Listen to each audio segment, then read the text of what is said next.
안녕하세요. 저는 얼마 전에 시댁과 인연을 끊고 살게 된 40대 여성입니다. 시댁과 연을 끊고 산다고 하면 대다수의 사람들은 그래도 그건 너무하지 않냐, 너희가 좀 참으면 됐을 텐데 하고 이야기를 해요. 그렇지만 인연을 끊게 된 이유를 듣고 나면 그럴 수밖에 없었네 하고 말해요. 며느리라면, 아니 자식이라면 수긍할 수밖에 없는 시댁과의 인연을 끊은 이유 한번 들어보실래요? 저와 남편은 동갑내기 커플이었어요. 어릴 때 만나서 오랫동안 사랑을 키워온 좋은 부부라고 지금도 생각하고 있어요. 제가 결혼했을 당시에 시부는 좋은 직장에서 일하고 있어서 돈을 많이 벌고 있었어요. 지금은 퇴직했지만 당시 아버님의 위세는 생각보다 좀 더 대단한 편이었죠. 시어른이 돈을 잘 벌면 아들 집에 금전적 도움을 주는 경우가 있는데 저희는 아니었어요. 시모와 시부의 사랑과 관심, 경제적 지원은 모두 큰 형님인 아주버님께 돌아갔죠.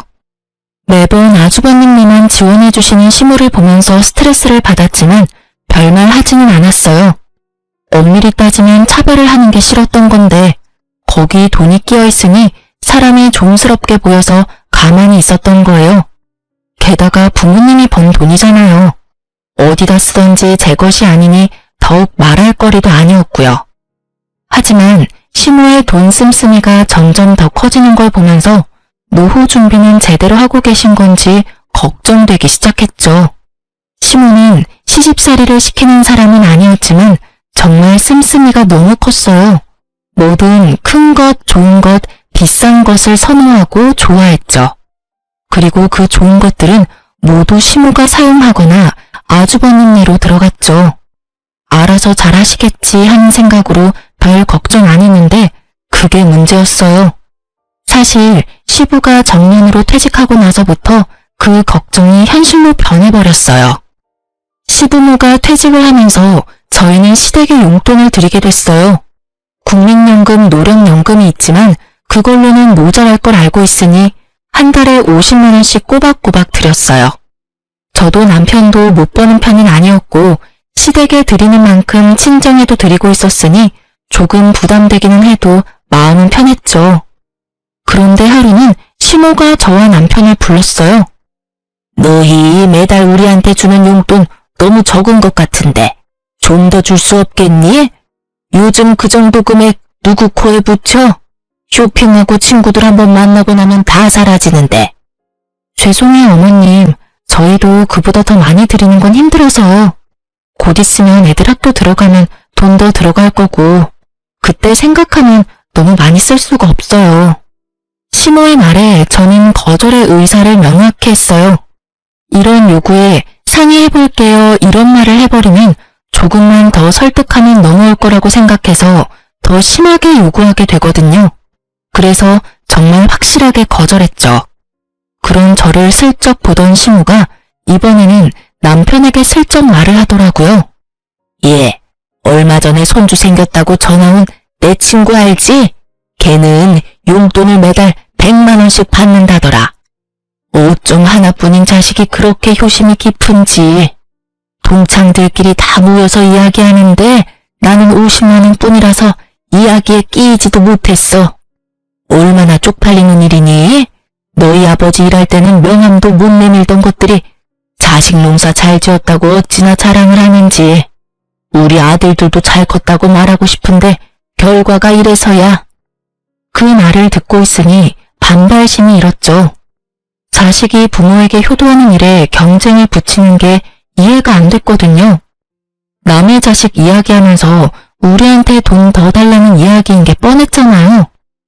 어머님, 그렇게 말씀하셔도 그 집안은 집안, 우리 집안은 우리 집안이잖아요.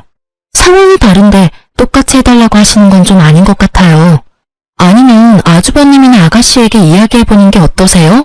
어머님 말씀 들어보니 저희한테만 받고 계신 것 같은데 모자라다 싶으면 아주버님께 말씀해보세요.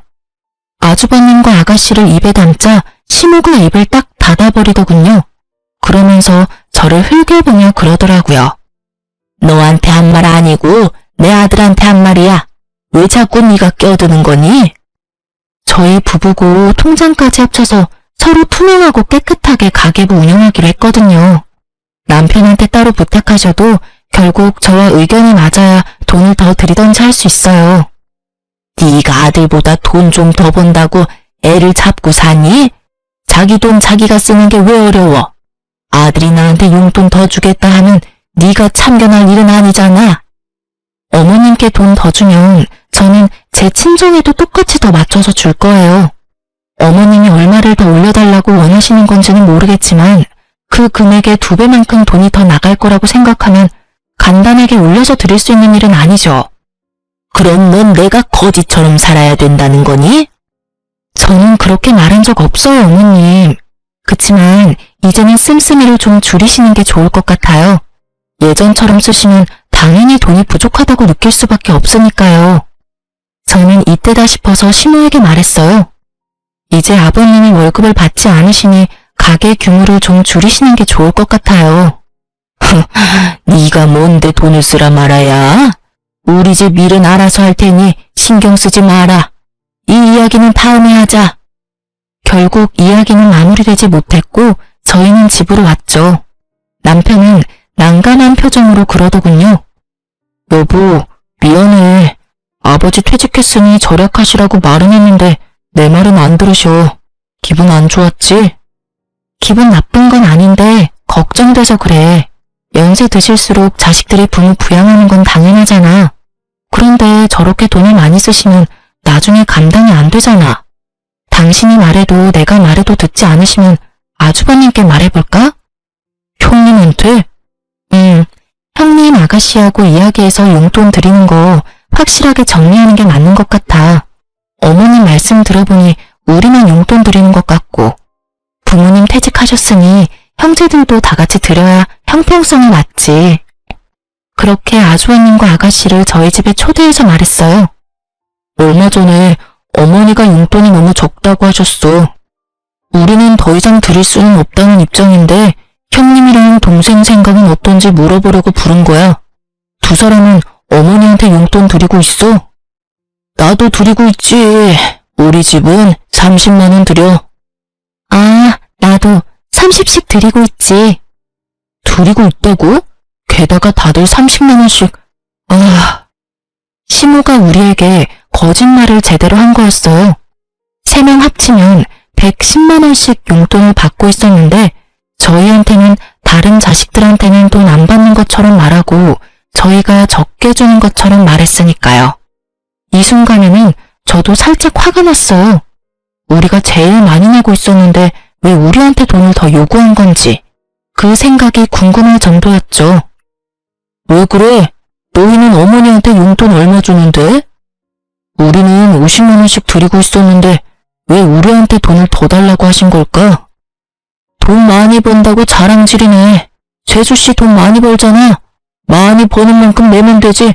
뭔 불만이야? 형이 그런 말 하는 건 아니지. 여태껏 부모님한테 받은 것만 보면 형이 더 많이 내야지 맞는 거 아니야? 어머니 돈 쓸 때 형한테만 썼는데 왜 우리가 더 내? 우리가 더 내는 걸 당연하게 생각하는 형님 말을 보고 남편이 화를 냈고 저는 말렸어요. 야, 잘 벌면 좀 더 내면 되지 뭘 그것 가지고 예민하게 반응해? 마누라 처가댁 생각하는 것도 적당히 좀 해. 우리 식구나 잘 챙기라고. 용돈 더 달라고 한다고 우리 모아서 뭐 할 건데? 더 달라 하시면 더 드려. 너한테 이야기한 것도 너희가 더 줄 수 있을 것 같으니까 말씀하셨겠지. 그래서 우리한테 다 떠넘기면 형은? 형은 더 해줄 생각도 없이 나한테 더 내라고? 난 못해. 다들 30씩 내고 있으니 똑같이 30씩 내던지 아니면 형이랑 동생이 20씩 더 올려서 다 같이 50을 내던지. 야, 난 30씩 드리는 것도 버거워. 그럼 결정됐네. 나도 30씩 낼게. 그럼 되잖아. 내가 뭐하러 형보다 더 많이 내? 내가 받은 게 형보다 훨씬 없는데. 결국 그날은 서로 기분이 상한 채 대화는 종료됐고 남편은 열이 완전히 받았죠. 그리고 저도 아주버님의 행동에 질리기는 마찬가지였어요. 우리한테 모든 걸 미루는 것도 열받았지만 저한테 빈정대듯 말하는 것도 짜증났거든요. 그날 이후 저와 남편은 시모에게 용돈을 주는 날 시모 집으로 찾아가서 말했어요. 어머님, 저희 아주버님이랑 아가씨랑 이야기해봤는데 다들 30씩 드리고 있었다고 하더라고요. 그래서 저희가 내는 만큼 올려서 드리자고 했더니 버겁다고 하셔서 모두 30 맞춰서 드리기로 했어요. 뭐? 웃기는 애들이네. 50씩 주던 걸 왜 30으로 낮춰서 줘? 저희가 어머님한테 많이 드리면 아주버님이 뭐가 되겠어요? 아무리 그래도 어머님 사랑 제일 많이 받은 장남인데 우리보다 덜 주면 기분이 많이 상하실 거잖아요. 그리고 형제 자매들끼리 이런 돈 문제는 확실하고 차별 없이 하는 게 문제가 생기지 않거든요. 그렇잖아도 아주버님께서 저랑 남편한테 돈 많이 버는 거 자랑하냐고 그러시더라고요. 자랑하려고 50만 원씩 드린 건 아닌데 듣는 사람 입장에서는 그런 생각이 드나 봐요. 그래서 30만 원으로 주은 거니까 어머님이 이해 좀 해주세요. 그래도 줬다가 다시 줄이는 건? 아주버님 생각도 해주세요. 저희만 좋자고 계속 많이 내면 아주버님도 아가씨도 기분 안 좋을 거예요. 이해해주세요. 제 말에 시모는 아무 말 못하더군요. 저희를 속인 데다가 아주버님의 생각까지 듣고 나니 더 달라고 요구는 못하겠나 보더라고요. 그러다가 저희한테 물어보더군요. 너희 그럼 친정에도 적게 주니? 네, 저희 친정에도 30만 원으로 줄여서 드린다고 했어요. 친정에서는 별말 없으셨거든요. 달라고 해서 드리는 것도 아닌데 너희 주는 대로 받겠다고 하셔서 공평하게 줄여서 드리기로 했어요. 그 말을 듣고서는 아예 포기한 것 같더군요. 결국 시모는 용돈 더 달라고 했다가 용돈이 도리어 줄어들어 버렸죠. 차라리 용돈 올려달라 말하지 않았으면 계속 50씩 받을 수 있었을 텐데 괜히 욕심내시는 바람에 도리어 20만 원 줄게 됐으니 그렇다고 형제들 다 30씩 주는데 저희는 50 드리는 것도 그렇고 결국은 이렇게 정리되어서 저희는 참으로 다행으로 생각했어요. 그 이후로 시모는 더 이상 저희에게 용돈을 요구하지는 않았어요. 하지만 뭔가 사야 할 때만 연락 와서 사달라고 하는 경우가 더 늘었죠. 용돈은 용돈대로 쓰고 필요한 건 필요한 대로 저희한테 사달라고 하시는 건데 그것도 나중에는 형님과 아가씨에게 말해서 돈을 거뒀더니 나중에 시모가 그 사실을 알고 나서는 요구하지 않더군요. 아주버님이 뭐라고 하셨는지 아니면 아주버님 고생시키는 게 싫었던 건지는 모르겠지만 저희 생각을 해서 그런 건 아니라 생각하니 참으로 마음이 착잡했어요. 그렇게 시모의 낭비가 사라지는 건가 싶던 어느 날 시모가 저희를 시댁으로 불렀어요. 너희도 알다시피 이 집 너무 좁아서 이사를 가야 하는데 돈이 좀 부족하구나. 너희 집보다 3억 정도는 더 줘야 들어갈 것 같은데 너희가 돈 좀 보태주지 않을래? 그냥 공짜로 내라는 건 아니야. 너희가 돈 보태주면 새로 이사할 집 너희에게 줄게. 어떠냐? 저는 솔직히 이해가 가지 않았어요. 보통 이렇게 연세가 들어서 이사를 하는 거면 애들도 다 제 가정 찾아 나갔으니 두 분밖에 살지 않아서 더 작은 집으로 가잖아요. 그런데 저희 시모는 더 큰 집으로 이사를 가겠다고 하더라고요. 두 분이 살 건데 더 좋은 동네, 더 비싼 집을 찾는 거 보니 시모의 낭비벽이 사라진 게 아니라고 생각했죠. 그렇지만 이야기를 들어보면 나쁜 이야기는 아니었어요. 저희는 시댁 친정 도움 없이 저희 돈으로 전세로 신혼집을 마련했거든요. 그래서 언젠가는 자가를 가져야 하는데 이 집을 살 때 돈을 대주고 그 집 명의를 얻을 수 있는 건 도리어 더 낫겠다는 생각이 들었죠. 그렇지만 저희도 마냥 돈을 드릴 수는 없었어요. 시모의 낭비벽을 알고 있으니까요. 어머님, 좀 더 작은 평수로 가면 돈 안 빌려도 되는데 굳이 큰 집으로 가시려는 이유가 있을까요? 나더러 이거보다 더 좁은 집에서 살라는 거니? 나는 그런 닭장 같은 데서는 못 살아. 공짜로 해달라는 것도 아니고 너희 집으로 명의 돌려준다니까.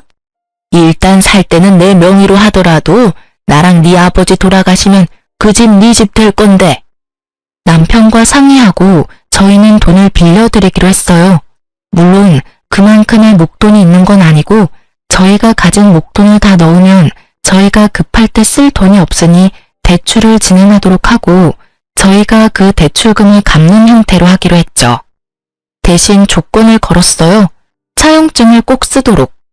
저희가 돈을 갚는 대신에 부모님 사후 명의를 저희 이름으로 돌린다는 내역과 도중에 집 명의를 바꾸지 못하는 경우가 생기면 저희가 낸 돈을 다 돌려받는다는 조건으로요. 시모는 떨떠름한 표정이었지만 차용증에 지장을 찍었어요. 솔직하게 말하면 시모는 그 차용증이 쓸모없다고 생각하는 것 같더군요. 그렇게 저희는 매달 원금이자 합해서 매달 100만 원씩 시모 아파트 대출금을 갚아갔어요. 힘들었지만 양가 부모님께 나가던 돈도 40만 원 줄었고 그 돈에 좀 더 보태면 못 낼 돈도 아니었죠. 그런데 1년이 좀 지났을까 시모가 잠깐 보자고 하더군요. 시모가 이렇게 부를 때는 좋은 일은 아니었기에 가고 싶지 않았지만 어쩔 수 없이 남편과 함께 갔어요. 어머님, 저희 부르셨어요? 그래, 앉아봐라. 내가 곰곰이 생각해봤는데 너희 지금 우리가 사는 집에 들어올 생각 없니? 합가 말이다. 합가요? 갑자기 무슨 말씀이세요, 어머니? 너희 어차피 이 집 명의 가져갈 거면 미리 들어와서 사는 게 낫지 않겠나 싶어서 그런 거다. 큰 집이기도 하고 너희들 들어와 살아도 크기는 충분하지. 그리고 돈 나갈 일도 줄어들 거 아니니? 그렇지만 나는 너희가 들어와 살았으면 싶구나. 우리도 나이가 들었고 둘이서 살기에는 좀 버거워. 너희 신혼집 어차피 곧 있으면 전세 재계약이지? 계약하지 말고 종료하고 들어와. 대신 전세금은 다른 데 쓰지 말고 들고 들어와. 너희 집 전세금은 써야 할 곳이 따로 있으니까. 시모의 말에 저는 그 써야 할 곳이 시댁에 새로 산 집의 대출금을 갚는 일이라고 생각했어요. 하긴 그렇게 갚아버리면 대출금도 사라지니까. 그렇게 생각하던 제 예상을 시모는 완전히 뒤집어 버리더군요. 얼마 전에 친구가 크루즈 여행 갔다 왔다고 하지 않니? 나랑 네 아버지도 이번에 크루즈 여행 갔다 오려고. 친구가 하던 것보다 더 비싼 걸로 갔다 와야 되지 않겠어? 뜬금없는 크루즈라는 말에 저도 남편도 당황했어요. 저희 전세 자금을 시모 호서 여행에 쓰라는 말이었잖아요. 제 귀를 의심했죠. 어머니, 무슨 크루즈 여행 다녀온다고 합가를 해요. 여행이면 모아놓은 돈으로 가시면 되잖아요. 모아놓은 돈이 어디 있어? 생활비 쓰느라 다 써버렸는데. 게다가 너희는 용돈도 쥐꼬리만큼 주면서 너희가 나한테 할 말은 아니잖니?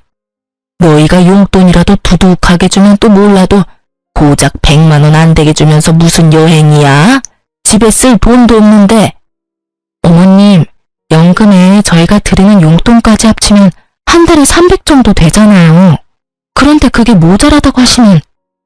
모자라다면 모자란 줄 좀 알아. 그래서 너희 전셋집 팔고 우리 집에 들어올 거니? 못 가요. 세상에 그런 이유로 합가를 하는 가족이 어디 있어요. 그리고 제가 몇 번이나 말씀드렸잖아요. 소비 좀 줄이시라고요. 도대체 크루즈 비용을 얼마를 쓰시길래 저희 전세금까지 필요할 정도냐고요. 못해도 두 사람이서 가려면 몇천 정도는 필요하지 않겠어? 거기서 입을 옷들, 장신구들, 가방 그런 것들부터 사고 들어가서 식사 비용이나 이런 것도 만만치 않게 돈이 드는데. 어머니, 제발 좀 그만하세요. 아버지 돈 한 푼 안 벌고 계시는데 돈을 그렇게 써요? 돈이 하늘에서 떨어진다고 생각하세요? 저희는 못해요. 두 번 다시 그런 이유로 저희한테 합가하자고 하지 마세요. 저보다 남편이 더 화내며 시모에게 한바탕 하자 시모 얼굴이 정말 차갑게 가라앉더라고요. 너희 거절했지? 그럼 나도 내가 알아서 하마. 자식 새끼 잘못 둔 게 죄지. 부모 호강은 못 시켜줘도 여행 한 번 정도는 보내줄 거라고 생각한 내 애가 바보야. 저런 것도 자식이라고 애 낳고 미역국을 다 먹고. 돌아가 봐라. 너희 앞으로 볼 일 없을 테니까. 결국 시모에게 그런 이야기를 듣고 저희는 집으로 돌아왔어요.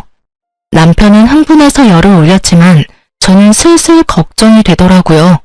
알아서 하시겠다는 말이 뭔지 몰라서 궁금해졌거든요. 무엇이든 상상 이상을 보여주는 시모라서 정말 몇 날 며칠을 끙끙대며 시모의 다음 행동을 예측했는데 몇 달간 시댁이 조용했어요.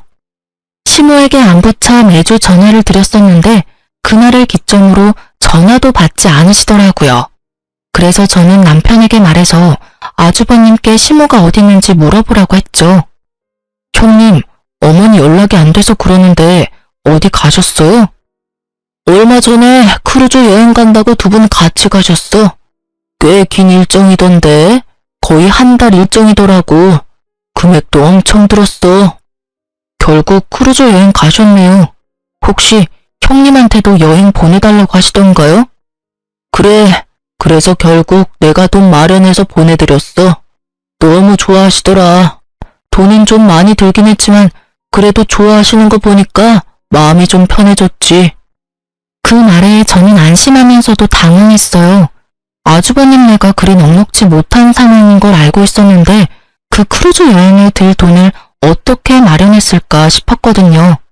그래도 아주버님이 효도 차원에서 그렇게 했다면 뭐 못할 것도 없지 않았겠나 싶었어요. 여태껏 시모에게 받은 것도 많은 장남이니 솔직하게 말해서 받은 만큼 돌려드렸다면 가능했을 금액이라고 생각했거든요. 그렇게 전화를 끊고 그 일에 대해 잊었어요. 그런데 시댁에 집 대출금 내는 날이 되었을 때 문득 그런 생각이 들더군요. 시모가 저희에게 크루즈 여행을 위해 들어와서 합가를 하라고 했을 때 그런 이야기를 했잖아요. 전세금을 자기한테 달라고. 혹시 형님네한테도 똑같이 그런 요구를 했을지도 모른다는 생각이 불현듯 떠오른 거죠. 저는 아닐 거라는 간절한 마음으로 시댁의 등기부등본을 떼봤어요. 그리고 그 자리에서 굳어버렸어요. 원금과 이자를 매달 우리가 내고 있는 시모의 집이 형님 명의로 어느새 바뀌어져 있더군요. 저는 너무 놀라서 남편부터 불러드렸어요. 여보, 시댁집 명의가 아주버님 이름으로 되어 있어. 뭐? 남편도 너무 놀랐는지 한달음에 달려왔어요. 저와 남편은 놀라고 화난 상태로 시댁으로 향했어요. 집에 갔더니 시모가 태우는 얼굴로 마중나왔더군요. 너희 무슨 일로 우리 집을 찾았어? 나는 너희 부른 적 없는데. 어머니, 집 명의 어떻게 된 거예요? 왜 이 집이 형 명의로 넘어갔냐고요? 그걸 몰라서 묻니? 나는 나 부양하지 않는 자식한테는 이 집 못 줘. 이 집이 내 명의인데 왜 내가 이 집을 너희한테 줘야 해? 웃기지도 않아. 첫째 덕분에 겨우 체면치레 했는데 너희가 나한테 뭘 해줬다고 이제 와서 집 타령이야? 이 집이 온전히 어머님 집은 아니죠. 저희랑 이 집 살 때 무슨 말 했는지 잊으셨어요? 그래, 너희가 돈 내주기로 하고 이 집 산 거는 맞지. 그렇지만 명의는 내 이름이잖니? 내가 뭘 하든 내 마음이지. 그리고 자식한테는 부모를 부양해야 하는 의무가 있는 거야. 너는 그걸 하지 않았고 첫째는 그걸 했지. 그래서 첫째한테 이 집 명의 준 거다. 불만이 있으면 나한테 그 의무를 다 못한 너를 탓해야지. 여기 와서 불평한다고 내가 명의 바꿔줄 것 같으냐? 정말 당당하게 상식 이하의 발언을 하는 시모를 보며 저와 남편은 둘 다 입이 막혔어요. 말이 머릿속에는 맴도는데 하고 싶은 말, 고쳐주고 싶은 말이 너무 많으니 제대로 정리가 되지 않더군요. 어머니, 정말로 이대로 저희하고 척질 생각이세요? 저희와 한 약속까지 어기고. 말하는 도중에 아주버님이 나타나더니 저희에게 버럭 소리를 지르더군요. 야, 집 명의 때문에 화난 건 이해해. 그런데 아무리 그래도 자식이 부모한테 그런 식으로 따지는 건 너무한 거 아니냐? 너희가 이 집 명의를 원했으면 어머니 부탁 들어줬으면 될 일 아니야. 자기들이 부족해서 못한 걸 왜 어머니 탓을 해? 말리는 시누이가 더 밉다고 말리는 아주버님은 정말 얄미웠어요. 남편이 화가 나서 뭐라 하려는 걸 저는 막아섰어요. 그리고 시모에게 말했어요. 어머님이 그렇게 나오시면 저희도 알아서 할게요. 너희가 이제 와서 뭘 할 수 있겠어? 멀리 안 나간다. 시모는 냉정하게 말하고 돌아섰고 아주버님은 의기양양한 승자의 표정을 지으며 저희를 쫓아내더군요. 저는 그런 아주버님을 보며 속으로 비웃었어요. 이 집이 어떤 꼴인지 모르고 저렇게 승자의 기분에 취해 있는지. 이제 곧 나락으로 떨어질 생각을 하니 웃겼죠. 저와 남편은 시모와 헤어지고 그날부로 내고 있던 원금과 이자를 내지 않았어요. 사실 여태껏 시모의 통장에서 대출금이 빠지고 있었거든요. 저희가 대출금을 내지 않아도 저희한테는 아무런 문제도 발생하지 않거든요. 당연히 대출금이 상환되지 않으니 시모에게 연락이 갔더라고요. 저는 당연히 저희 대출금을 아주버님이 이어서 낸다고 생각했는데 그게 아니었던지 시모에게서 연락이 왔어요. 너희 대출금 왜 안 내줘? 부모님, 저희가 대출금을 왜 내요? 아주버님 명의로 넘어갔으니 아주버님이 내셔야 맞는 거죠. 어머님한테 그렇게 잘하는 아주버님이시니까 잘 내주시겠죠. 시모의 반응을 보니 그 집에 대출이 걸려있다는 것도 이야기하지 않은 눈치더라고요. 저는 그런 시모에게 한 가지 더 말했어요. 그리고 어머님, 그 집에 저희가 낸 대출금 이자랑 원금요. 거의 2년 동안 내서 거의 2,500 정도 되거든요. 그거 다 돌려주셔야 해요. 차용증 내용 기억하시죠? 돈 빌려드리는 대가로 집 명의 주시는 거였고 집 명의가 부득이하게 바뀌지 못하면 저희가 낸 금액 그대로 돌려주신다고요. 가족끼리 돈 주고받은 건 법적으로 효력이 없어. 넌 그것도 모르니? 그렇게 생각하시고 지장 찍으신 거예요? 그런데 어떡하죠? 가족 간 차용증도 법적 효력 있기는 해요. 그래서 제가 매달 어머님께 꼬리표 달린 돈을 통장으로 넣어드렸잖아요. 빌려드리는 돈이라고 한눈에 알 수 있도록. 통장 이체 내역도 있고 차용증도 세세하게 작성되어 있어서 돈 돌려주시지 않으면 변호사 사무실 찾아갈 거예요. 준 돈은 돌려받아야 하잖아요. 만약 어머님이 안 주신다면 아주버님께 찾아가서 말씀드릴 거예요. 그래도 괜찮으세요? 시모가 잠깐 생각하더니 그러라고 하더군요. 이미 형님은 어머님네서 합가하여 같이 지내고 있으니 어쩔 수 없이 돈을 갚기는 해야 할 거라는 생각이 든 것 같더라고요. 그래서 저는 아주버님께 전화를 했어요. 제주씨, 바쁘니까 나중에 들으시면 후회하실 거예요. 그 집 혹시 대출금 끼고 있는 집인 거 알고 있으세요? 알고 있지. 어머니가 갚고 계신 걸로 아는데. 그럴 리가 있겠어요? 그 대출 사실 저희가 갚고 있었거든요. 어머님이 그 집 살 때 저희한테 돈 보태면 그 집 명의 저희한테 돌려주신다고 하셔서요. 그래서 지금 나한테 따지려고 전화했어? 그럴 리가요. 이미 명의 넘어갔으니 저는 별로 상관없어요. 그런데 문제가 하나 있거든요. 저희가 그 대출금 이제부터 내지 않을 생각이고 이미 낸 것도 다 돌려받을 생각이라서요. 대출이 얼만데? 집 시세 생각하면 그리 큰 돈은 아닐 건데. 대출 지금 한 달에 100만 원씩 꼬박꼬박 들어가고 있어요. 그리고 여태껏 낸 금액은 2,500만 원 정도 되는데 어머님이 못 갚겠다고 하시더라고요. 그러니 어쩔 수 없이 그 집 명의자인 아주버님께 돈 달라고 하는 거고요. 뭐? 달에 100만 원? 그렇게 많이 들어갈 리가 없는데. 너 우리 속이려고 하면. 속일 생각 없고요. 그건 어머님 대출 계약서 보시면 아실 거예요. 집 살 때 대출 받았으니까. 거기에 원금이자 명확히 적시되어 있을 거예요. 왜 돈이 그렇게 돼? 계산이 맞지를 않잖아. 어머니 전에 살던 집 가격 생각하면 그 정도나 빌릴 필요가 없어. 네, 집값만 계산하면 그렇죠. 그런데 아주버님은 모르셨나 봐요? 어머님이 전에 살던 집을 담보로 돈을 빌리셨더라고요. 뭐? 깜짝 놀라는 목소리를 들으니 정말로 모르는 눈치였어요. 모르셨나 보네요. 어쨌든 어머님은 아주버님께 돈 받으라고 하니 그렇게 진행하려고요. 일단 빌려드린 돈 2,500만 원은 어머님이 갚으셔야 하는데 어머님 돈이 없으니 같이 살고 계신 아주버님께서 갚아주셔야겠어요.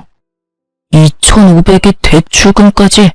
아, 제주씨, 우리가 지금 그런 돈을 낼 만한 상황이 아니야. 말했잖아. 어머니랑 아버지 크루즈 여행 간다고 돈을 너무 많이 쓰셨다고. 게다가 지금 어머님이 쓰고 계시는 돈만 해도. 그건 저희가 알 바는 아니죠. 그런 거 다 감수하고 어머님이랑 같이 살기로 하신 거 아니에요? 어머님 낭비벽 있으신 거 몰랐던 것도 아니면서. 그리고 저희는 만약에 이 돈 돌려받지 못하면 변호사 찾아가서 소송을 걸든 뭘 하든 다 해볼 생각이에요. 부양하고 계시니까 그분이 친 사고는 잘 처리해 주실 거라 믿어요. 변호사 이야기까지 하니 아주버님도 살짝 놀란 것 같더라고요. 이렇게 강하게 나올 거라는 생각은 못했겠죠. 아주버님이 잠시 고민하더니 저녁에 시댁으로 오라고 하더군요. 같이 모여서 어떻게 할지 상의하자고요. 그날 저녁에 시댁에 갔는데 정말 웃기지도 않은 개그쇼를 보는 것 같았어요. 어머니, 왜 둘째한테 돈 빌리고 있는 거 이야기 안 해줬어요? 대출이 있다는 걸 알았으면 저도 집 팔고 여기 들어오는 일 없었을 거라고요. 이 집이 탐나서 들어오겠다고 한 건 너였잖니? 이제 와서 지금 부모한테 화풀이야? 예, 화풀이에요. 도대체 이 집에 잡혀있는 대출금 하며 어머님이 평상시에 쓰는 돈까지 제가 얼마나 힘들게 사는 줄 아세요? 와이프 얼굴 보기도 겁난다고요. 나한테 화내지 말고 둘째한테 이야기해. 얘네들이 대출금 내주기로 했으면서 안 내주는 거니까. 그래, 너희도 그래. 어머니한테 준 돈 2,500 어떻게 나한테 그렇게 악착같이 받으려고 하냐? 솔직히 나도 어머니한테 당한 건 마찬가지잖아. 저희랑 아주버님은 시작이 다르잖아요. 저희는 어머님 지원 한 푼 없이 결혼했고 아주버님은 어머님한테 집 받으셨잖아요. 그 집 팔고 들어오신 거는 어머님도 아주버님도 돈 꽤나 남았을 텐데 뭐가 그렇게 아쉽고 억울하세요? 그렇게 치면 여태껏 아무것도 받은 것 없이 부양만 해야 했던 저희는 뭐가 돼요? 아니, 아직까지 그런 걸로 따지면 솔직히 어머니한테 내가 받은 게 많다고 생각하는데 그렇지만도 않아. 우리도 그렇게 많이 받은 거 없어. 집도 이번에 팔면서 적 잡았어. 어머니 크루즈 여행 가는데 준비금이랑 여행비, 쇼핑비 하고 나니 남는 돈이 없다고. 그거야 아주버님 사정이죠. 그래서 저희가 낸 2,500 돌려주실 거예요? 안 주시면 저희도 법적인 조치 취할 거예요. 저희는 아주버님이랑은 다르게 시댁에 한 푼도 받은 게 없어서 증여나 뭐 이런 명목으로 돈 떼일 일 없거든요. 받은 돈이 없으니 돌려줄 돈도 없었어요. 그러나 빌려준 돈은 있으니 다 받을 수는 있었죠. 결국 저희의 맹렬한 저항에 부딪힌 아주버님은 저희에게 2,500을 돌려줬어요. 그렇게 저희는 겨우 원금을 회수했죠. 형님, 어머니, 앞으로는 저희한테 연락하지 마세요. 두 사람이 저와 제 와이프 대하는 거 보고 이젠 질려서 여기 있고 싶지도 않아요. 와이프 보기도 부끄러울 정도라고요. 그러니까 앞으로 연락하지 말고 삽시다. 결국 남편은 시댁과 인연을 끊겠다 말하고 헤어졌어요. 집 밖으로 나오는데 여전히 시모와 아주버님이 큰 소리로 싸우고 있더군요. 현관 밖까지 들리는 고함 소리에 저와 남편은 고개를 저었어요. 그렇게 저와 남편은 집에 돌아왔고 그 이후로 정말 시댁과 연을 끊고 살았어요. 3년 정도 연락 없이 지냈지만 가끔 막내 아가씨가 연락을 주기는 했어요. 그 집안 사람이기는 했지만 결혼해서 조금은 먼 사이가 됐고 남편처럼 어머님의 장남사랑의 피해자인 사람이었으니 연락을 하고 지내긴 하더라고요. 그런데 3년 좀 지나고 저희 집으로 시모가 찾아왔더군요. 저와 남편은 당황했어요. 이렇게 시모가 직접 찾아올 줄은 상상도 못했으니까요. 안으로 들였는데 그때 당시에 저희는 친정 부모님과 같이 살고 있었거든요. 시모는 들어오자마자 그 말부터 하시더군요. 이런 불효자식 같으니 자기 부모는 모실 생각도 안 하고 마누라 부모를 모시고 살아? 여자한테 꽉 잡혀서 살면서 아주 몹쓸 인간이 됐어. 어머니, 그런 말씀 하려고 여기 오신 거예요? 그러면 돌아가세요. 나도 여기서 좀 살아야겠다. 네 형하고는 못 살겠어. 구두쇠 같은 게 돈 한 푼 안 주고 사람을 부려먹잖아. 갑자기 그게 무슨 말씀이세요? 저희 집에 이미 장인 장모님 같이 살고 계시는데. 그거야 내 알 바가 아니지. 여기 네 집이잖아. 그러면 내가 내 아들 집에서 지내겠다는데 누가 뭐라고 할 거야? 너도 내 자식이면 당연히 부모 모실 생각이나 해야지. 치마폭에 쌓여가지고는 사내 새끼가 돼서 이게 무슨 꼴이야? 제 꼴이 어때서요? 어머니, 자식 이용해 먹으려고 했던 사람이 어머니 자신인 거 잊으셨어요? 형님하고 무슨 일로 틀어져서 저한테 찾아와서 괴롭히는 건데요. 저는 어머니랑 같이 살 생각 전혀 없으니까 나가주세요. 너 어떻게 이런 식으로 대해? 너도 내가 돈 없다고 무시하는 거야? 이래서 내가 명의를 먼저 줘버리는 게 아니었는데 네 형도 그렇고 너도 그렇고 사람이 어떻게 그렇게 냉정하니? 네 형은 나를 아주 범죄자 취급을 해. 매번 크루즈 여행 보내준 거, 집 대출금 이야기하지 않은 거, 그런 말 하면서 나한테 화만 내고 나도 할 말 많아. 내가 지한테 얼마나 많은 걸 해줬는데 어떻게 그놈이 나한테 이런 모욕을 줘? 어머님, 아주버님이 나쁜 마음이셨으면 이미 어머님 내쫓았겠죠. 그런데 내쫓지 않고 집에 같이 산다는 건 나쁜 마음에서 그러는 건 아니실 거예요. 나쁜 마음이 아니면 그게 뭐니? 돈을 한 푼을 안 줘. 친구들 만날 때 옷 좀 사입으려고 했더니 고작 그것도 못하게 받고 한 달에 용돈을 꼴랑 30만 원만 주는 게 너무하잖아. 게다가 너희도 그래. 꼴랑 집 명의 바꾼 걸로 마음 상했다고 부모한테 주는 용돈을 안 주면 어떡하니? 어머니, 저희도 연락 없었지만 저희한테 연락 주신 적도 없는 게 어머니예요. 어떻게 여태껏 한 번도 연락 없으시다가 또 본인 필요할 때만 나타나서 부모 자식 운운하시는 건데요. 화내며 소리 지르는 남편을 제가 달랬어요. 어머님, 아주버님 좋아하셔서 아주버님한테 집 명의 주셨잖아요. 그러면 아주버님 곁에 계시는 게 가장 행복하실 거예요. 조용히 있으면 먹고 자고 쉬는 데는 문제 없으시잖아요. 그렇죠? 제가 저번에도 말씀드렸지만 씀씀이만 줄이시면 다 좋게 해결될 일 같네요. 나는 싫어. 어떻게 이렇게 없이 살아? 해야 할 게 얼마나 많은지 아니? 게다가 얼굴만 마주치면 잔소리까지 하는 아들까지. 내가 시집을 다시 왔나 싶을 정도야. 아이고, 그러니 내가 너희한테 찾아왔잖아. 너희도 내 자식이고 응당 자식이라면 부모를 모시는 게 맞지. 지금 당장 사돈댁 내보내고 나 들어갈 자리부터 마련해라. 정말 막무가내도 이런 막무가내가 없더라고요. 시무가 아주버님네서 어떻게 지냈는지 아가씨에게 들어서 잘 알고 있던 우리는 지나가던 개에 물린 느낌이었어요. 아주버님의 분노가 대단하다고 하긴 하더라고요. 멀쩡한 집까지 팔고 그 돈으로 시무 크루즈 여행 보내주고 대출빚 남은 집 얻은 웃긴 모양새가 됐잖아요. 더 큰 집에서 편하게 살 줄 알았는데 그 집에는 대출이 가득 잡혀 있었고 사람 잡는, 아니 돈 먹는 어른까지 있었으니 말이죠. 한 달에 100만 원을 넘게 혼자서 쓰는 시무 때문에 아주버님이 화를 낸 적이 한두 번이 아니라는 이야기도 들었으니까요. 결국 모든 용돈 회수하고 집에서 집안일이나 하라는 아주버님 말에 반발해서 온 곳이 저희 집이라니. 저희에게 오면 저희가 무조건 받아줄 거라고 생각한 것 같더라고요. 저희는 그럴 생각이 눈꼽만큼도 없었는데 말이죠.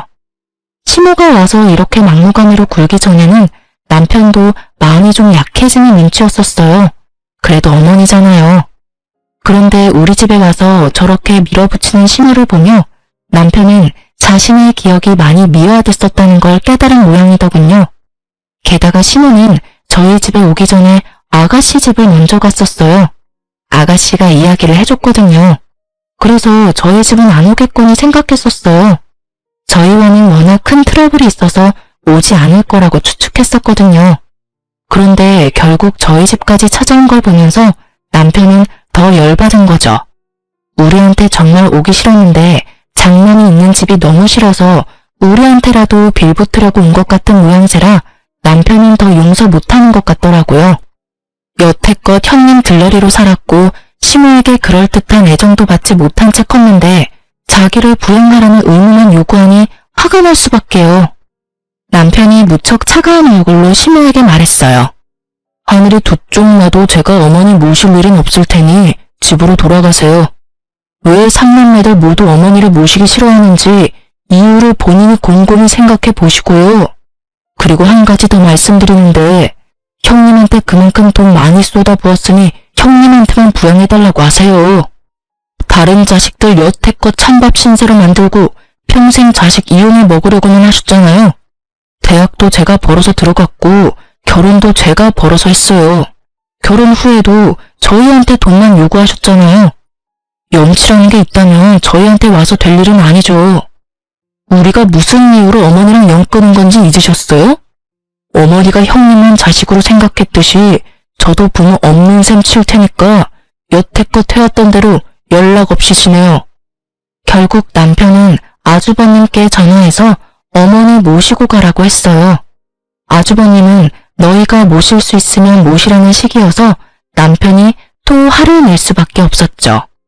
시모가 집을 나가버리기를 원하는 아주버님의 모습에 남편은 시모를 직접 차로 태워 시댁으로 데려다 줬어요. 2번 다시 찾아오지 말라고, 이번에 찾아오면 진짜 호적파고 나가버릴 거라고 으름장을 놔버리더군요.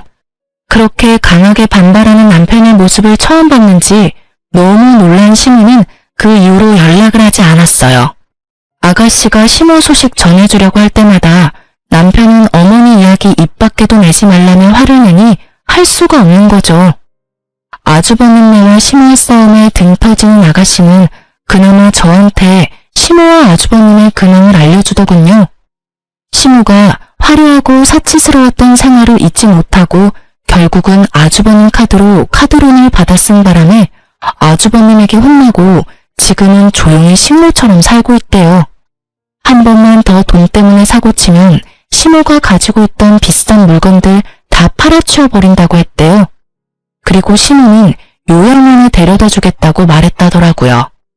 결국 시모는 아주버님 말에 꼬리 내리고 얌전히 식물처럼 살고 있고, 아주버님네는 집 대출금에 어머님이 빌린 카드론까지 갚으며 전전긍긍 살고 있대요. 와이프 눈치 엄청 본다고 하더군요. 하긴 형님도 속이 뒤집어지겠죠. 시댁 재산 자기 걸로 만들어 보려다가 결국에는 멀쩡한 집 팔아서 대출금 가득한 집을 얻은 데다가 시어른과의 합가까지 해서 수발까지 들어야 하니 말이죠. 조용하고 점잖은 분이면 모시기 그나마 편했겠지만 다른 곳에 문 돌리면 사고나 치는 사람을 모시려니 속에 천불이 나는 것도 당연할 거예요. 그렇지만 두 사람 모두 뿌린 대로 거둔 거라고 생각해요. 우리를 이용하려 했던 시모나 그런 시모를 이용하려 했던 아주버님이나 자기들이 만든 결과죠. 글을 쓰면서도 그때를 생각하면 화가 많이 나요. 돈에 환장한 시모를 떠받들며 살았다면 지금쯤 저희도 거짓골을 면하지 못했을 테죠. 얼마 전에 시댁 이야기를 들은 김에 생각이 나서 글을 써봤어요. 시댁과 이런 일로 부딪히는 일은 많을 거예요. 저희는 휘둘리기 싫어서 인연을 끊는 방법을 선택했죠. 이게 나쁘다고 생각하는 사람들도 있어요. 하지만 당해보지 않은 사람은 그 스트레스를 모르죠. 긴 글 읽어주셔서 고맙습니다. 스트레스 받지 말고 즐거운 하루 보내세요.